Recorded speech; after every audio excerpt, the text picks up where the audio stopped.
Hey, what is up guys, Claak here, and today's video is 2v2 a Resto Druid, and for the first game we're actually facing WoUNDMAN, and if you don't know who that is, right here that's a rogue. He's actually a, I think he's a BlizzCon, I think he won the BlizzCon, I'm not too sure, but he is a multi-rank one. Yeah, I think he did win, no, he came close.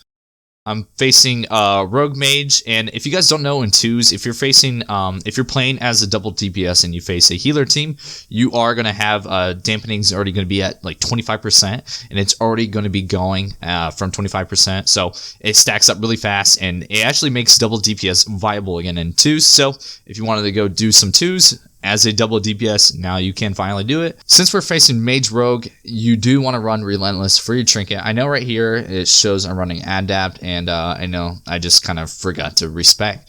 Basically, the reason is because if the team is going you, and they get you below like 50% or say, and you already popped your trinket, it's going to be very bad, because what they could do is they could blind you and pretty much just reset on you and be able to kill you without you being able to do anything, pretty much. And that's very scary, especially a very good comp, a rank 1, multiple rank 1 player would definitely do that. So again, you know, be wary of that. Be running Relentless against this kind of comp that can put you into a lot of CC and just reset. That's very scary. Since I am running Adapt, I pretty much screw myself over if I get sapped. If I get sapped right here, might as well be game, because they could just kill my warrior very easily, or they could even go me, but they probably would go my warrior. Right here, they open up on my warrior. Why is the game lagging? They open up on my warrior. Right now, my first instinct is honestly just to put Ironbark onto my buddy, because I know they're going to do some big damage. And I actually do that. I pop Overgrowth. That was probably a little bit overkill. I was expecting to go super hard. I even pop Swiftman on him. That was super bad. So I left nothing pretty much for myself. I literally used everything almost, and I didn't keep anything for myself. So that's very bad, because I know this team is going to want to be able to swap me. And look at that. The rogue is already coming towards me. Two things can happen because of this. They could go you, make a swap on you, or he's coming to CC me. But I seriously doubt that, because if he was going to CC me, what he would probably do is honestly just blind me. So again, I should probably be in bear form. Yeah, here's the Shadow Step. They're definitely going me. I popped Vortex. I missed it. I try to get him. No biggie. My Adapt Trinket procs. I realize they're finally going me. I go bear form. My warrior fears him. I'm sure that was accidental. No biggie again. And again, the mage has his little fingers of frost, so he pretty much has his burst ready. Is pretty much what I'm saying. The mage has his burst ready, so I'm very scared right now. It was a good fear by my warrior, but again, he probably should have saved it. My warrior is going hard onto the rogue. I bash him to make it easy on him, and you know, he can pretty much global him. Look how much pressure we have. We're looking really good right now. Again, what they're going to do to try to peel, especially as Mage Rogue, is they're going to do two things. They could put my warrior into a stun, or they can just spam poly onto my warrior and eventually maybe get a poly on me. And I think that's exactly what they do. Yeah, they get Adapt Trinket from my warrior. Again, we have a lot of damage. And I just tell my warrior to go the mage, because what's going to end up happening is the rogue is going to be able to get away, no problem. Like right now, he is away. What I could do is I could go after him and, you know, pretty much just stop him from drinking.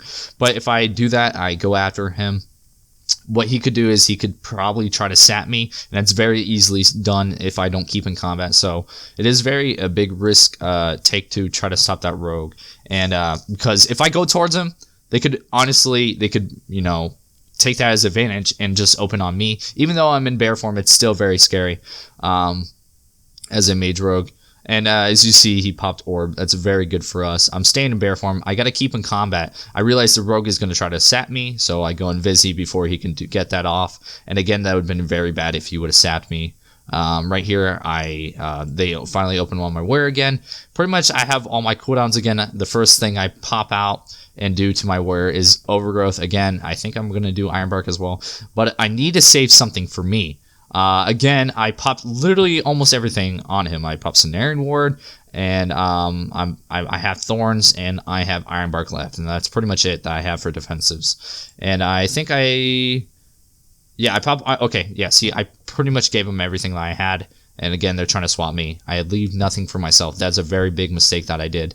Especially the mage could spell steal my Overgrowth. I don't know why he wasn't doing that, but he must have not ran the talent. I don't know what it takes, but the mage could pretty much just steal all those hots and, you know, make Overgrowth worthless.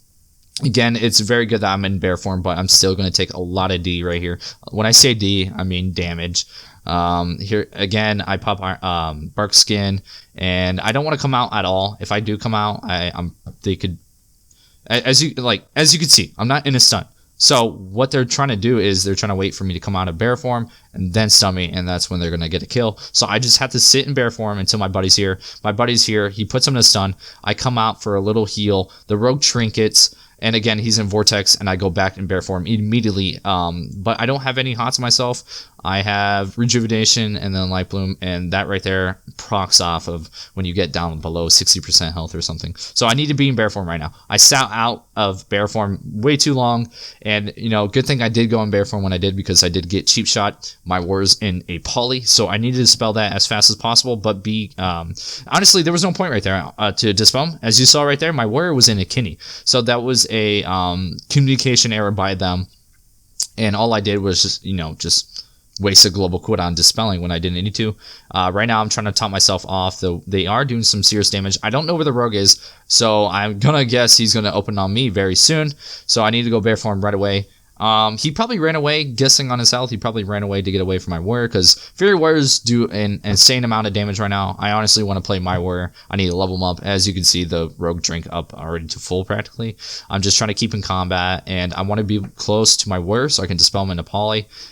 They kidney my warrior, which is really good, because that means no kidney for me. He blinks over, cheap shot me. This is the first time he's actually doing damage to me without being in bear form.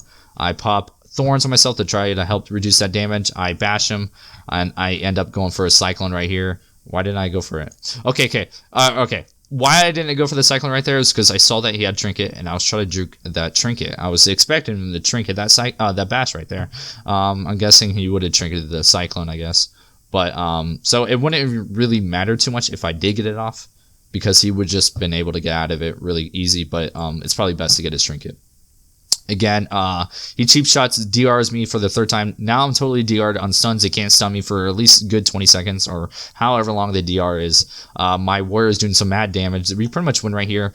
My warrior is doing all his damage and stun. That's probably the best time to do your damage, is when you can get a hold of your teammate. What I see a lot of times is people try to do some amazing damage with no control on the healer or no stun on the target they're trying to go. And if you guys do that, that's not good at all. You need to change that tactic up. And again, we get the kill. They do have the disadvantage by running double DPS against a healer, but the dampening thing is in effect. So right now, dampening is probably at maybe 35%. It's probably up there pretty decently high. But again, it's pretty cool to face all these rank ones, and I don't know. It's just cool to face rank ones, and it's cool to show these games. For the second game, we're facing Resto Shaman Death Knight, and the main goal here is pretty much to try to live. It's going to be very hard for you to get any kind of cyclones off, so if you don't get any cyclones off, don't worry, because they have wind shear, he has grip, he has kick. There's so many interrupts they could do. He has 2 stunts. He's got his pet stun, he got his little string. So getting a cyclone is very hard against this comp. So going for it sometimes, going for it sometimes is not even worth it, because as you're going for it, the DK is usually going to be putting his D into you. So you gotta try to play smart. And I think in most of these twos matches, I actually don't take him very seriously. As you saw right there, I got a cyclone and a shaman. He grits me, so he could have potentially stopped that cyclone. But as I was saying, what was I saying? Something about, I can't even remember what I was saying. But oh yeah, don't try to worry about getting a cyclone too much, because again, it's going to be very hard. And right there, it was almost a waste to cyclone him. My warrior just stunned him, and my warrior's not even going to hard. So honestly, we just DR'd cooldowns. But again, it's no biggie. It's going to be very hard for any of us to get any kind of CC onto the shaman, really. Or at least for me, it would be easy for my warrior, because he has fear and his stormbolt.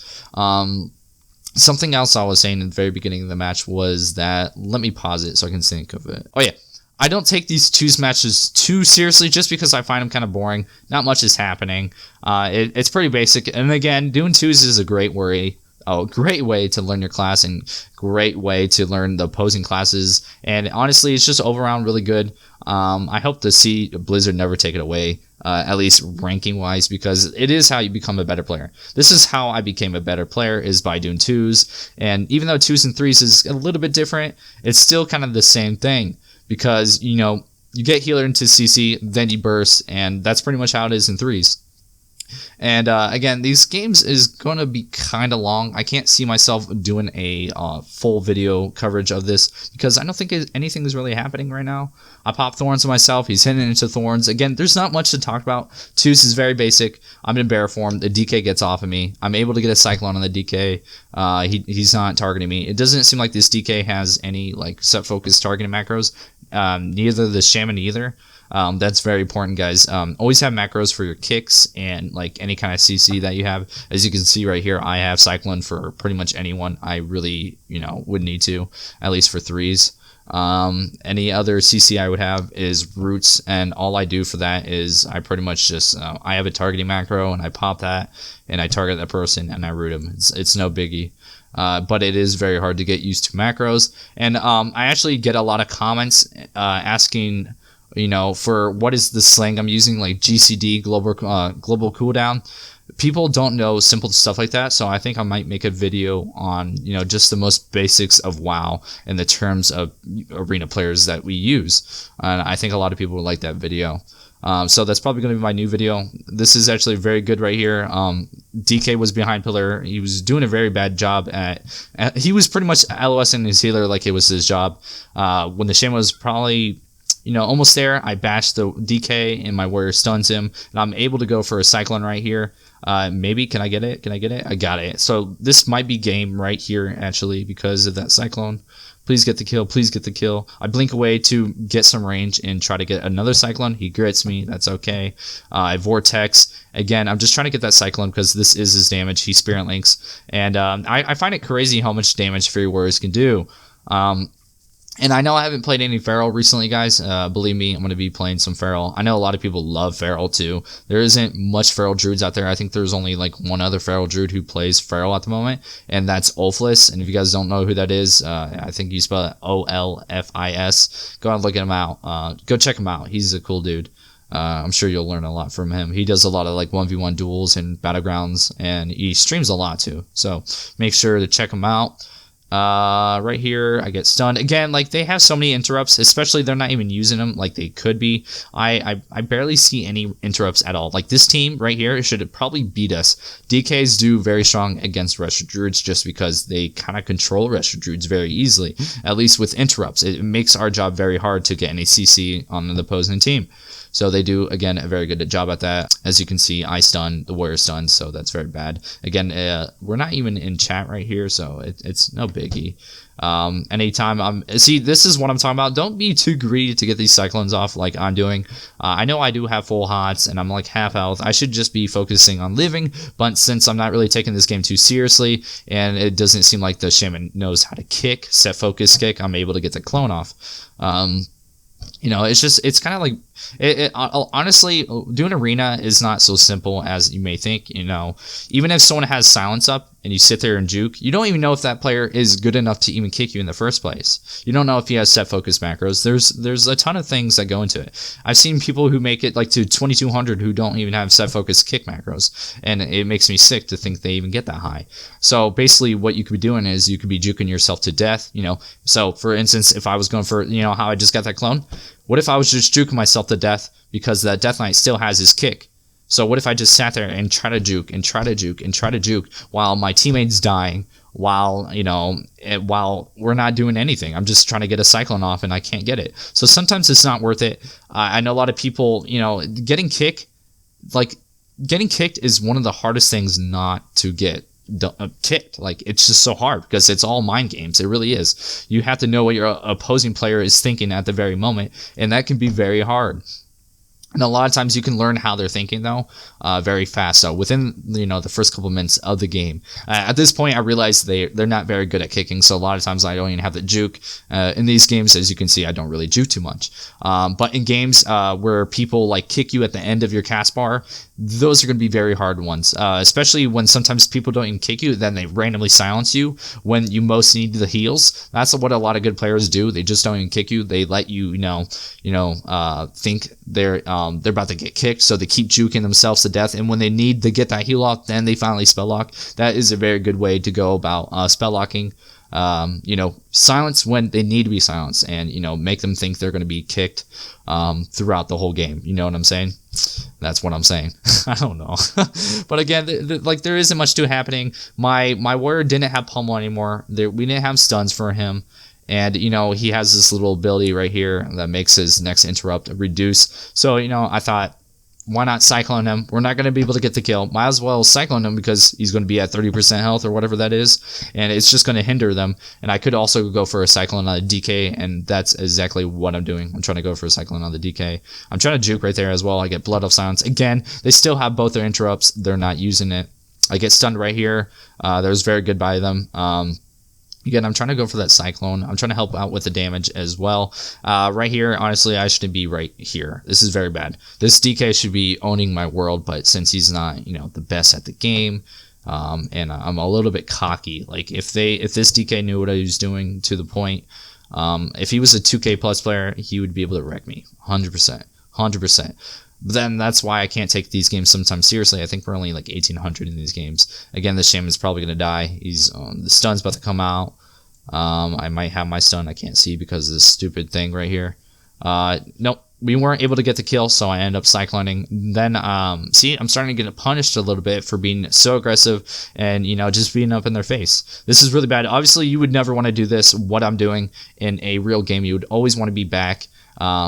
Just because, you know, I'm not taking these games too serious. I'm kind of playing YOLO, really. Right here, I'm just trying to help. You see, even right now, I even pop thorns on myself, and I'm casting solar rafts into him. That's how much YOLO I'm right now. How many Resto Druids do you ever see really do that? I know. You don't really see them. Right here, honestly, I'm just gonna fast forward until the game is over. I want to see the kill. This is lasting way too long. All right, let's go right here. Right here, it looks like dampening is really taking effect. It seems like the Shaman, yeah, look at the Shaman, he's topping, he just did 2 heals almost like it did nothing. It's just dampening's too hard right now, and I'm just getting Cyclones. If this DK was really good, he would have stopped that initial Cyclone, but he didn't. My Adept Trinket procs from his stun, I'm able to go for another Cyclone. And again, guys, a little strat for 2s, especially when dampening is starting to take a huge effect.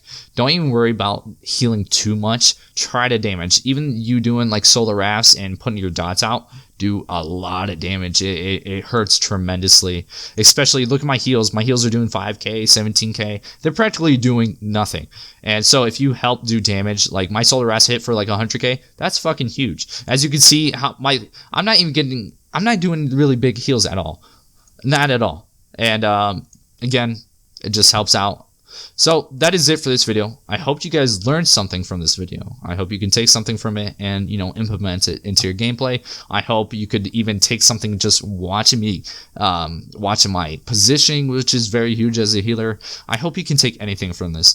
Alright guys, that is it for this video. As always, get out there and pound some nubs.